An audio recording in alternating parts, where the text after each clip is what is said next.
In this video, I am going to show you how to set up conditional auto-linking inside the sync items to multiple boards using VLOOKUP. To get started, you can now select an item. In this example, I have a main project. I have two other boards for development and marketing. To do this, you can select Apps from the bottom menu. Select Conditional Copy and Save. Then, select the Marketing board, which is our target board. At the bottom, there is now a Conditional Copy.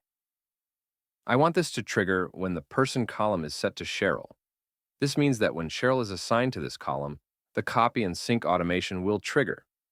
Once this is saved, let's provide the data here. As you can see, it didn't sync yet. But when we assign Cheryl to this column, the automation will trigger, and it will sync to the marketing board.